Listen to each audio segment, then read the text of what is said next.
Welcome to my channel Ambo Con TV. Subscribe now.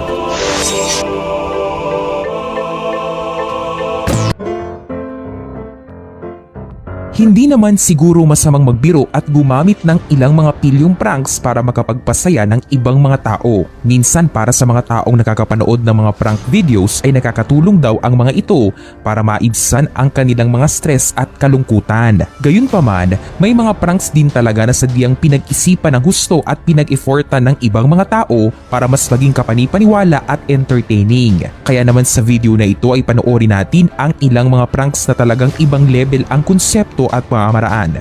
Lahat ng yan dito lang sa number 4, Meteor Prank. Hanggang saan ang kaya mong gawin para maibenta at mai-market sa madla ang iyong produkto? Handa ka bang magbigay takot at labis na pangambas sa ibang mga tao gamit ang pranks para lang makabenta? Dahil ganito ang naisip ng kumpanyang LG para mai-market nila noon ang kanilang 84-inch Ultra TV. Siguradong para sa maraming taong nakapanood ng prank na ito ay talagang nakakatawa ito at nakakaaliw. Ngunit para sa mga biktima ng prank na ito ay isang bangungot. ¿Permite su documento? Sí. Bien. Ingeniero comercial. Así es. Perfecto. ¿Licencia de conducir la tiene al día? Sí, al día. Ya, perfecto. ¿Usted está más o menos claro cuáles son los propósitos de nuestra empresa? Bueno, principalmente... ¿Tuvo algún problema llegar acá ahora? No. Estamos un poquito acá. Madre. Listo. Aquí están las... ¿Sí? Ah, perfecto. Mire.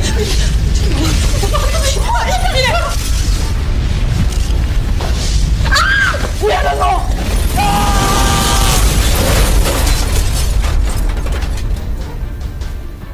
¿Hay alguien?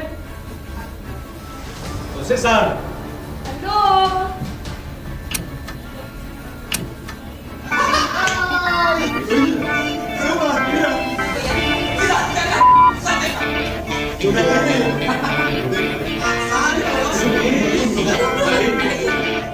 Number 3, Falling Elevator. Bukod sa meteor prank ng LG ay isa pang prank ang ginawa nila na tinawag nila bilang falling elevator prank. Isa ito sa kanilang advertisement na nagpapakita kung gaano katotoo at kadekalidad ang kanilang mga IPS monitors. Tiyak na magkakaroon ka ng isang mild heart attack kapag ikaw ang nakaranas ng prank na ito, lalo na kung may takot ka sa matataas na lugar sapagkat parang totoo talaga na nalaglag ang sahig ng elevator.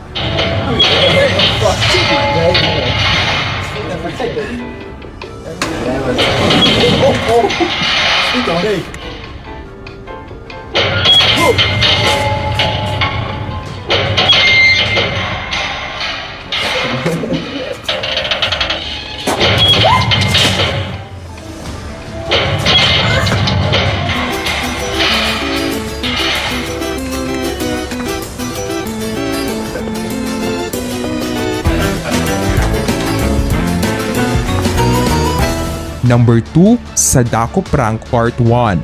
Sino ba naman ang hindi nakakakilala sa iconic na horror character ni Sadako? Ano kaya ang gagawin mo kung biglang sumulpot at gumapang palabas sa Sadako mula sa TV at lumapit sa'yo? Malamang ay mas mabilis pa sa alas 4 ang pagtakbo mo, kagaya ng walang kamalay-malay na mga biktima na ito ng Sadako Prank mula sa kumpanyang Paramount Pictures. Kunyari ay tatawagin ng isang kasabwat ang mga biktima upang ipasuri sa kanila ang ilan sa mga TV na nakadisplay sa isang appliance store. It almost looks realistic, right? Yeah. Yeah, I have to grab a different remote. So we'll be right back and then we'll do that one, okay? Sure. Oh my god, Adrian. Oh my god!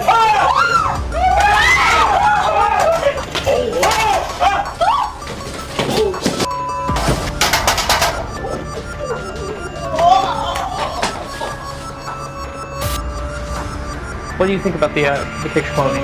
Looks like she's gonna jump out. She looks like she's gonna jump out? More definition. Like she's right there. Like she's right there? Yeah.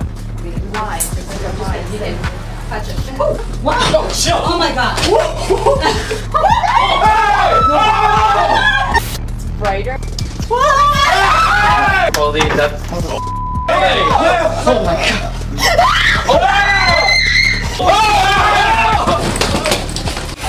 Number 1, Sadako Part 2. Speaking of Sadako, mapunta naman tayo sa Japan kung saan sumikat ang prank video na ito mula sa isang YouTuber na naninirahan doon. Alam nila kung gaano kinatatakutan sa bansa nila ang kwento ni Sadako. Dahil dito ay naisip nilang gamitin ang karakter ni Sadako upang ipang-prank sa mga taong dumadaan sa isang may kadilimang panel. Pero para maiba ng kaunti ay nilagyan nila ng twist ang kanilang costume at ginawa itong higanteng Sadako na lalong magpapadagdag sa takot ng kung sino mang kawawang mga tao na kanilang mabibiktima.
Shall we have breakfast together?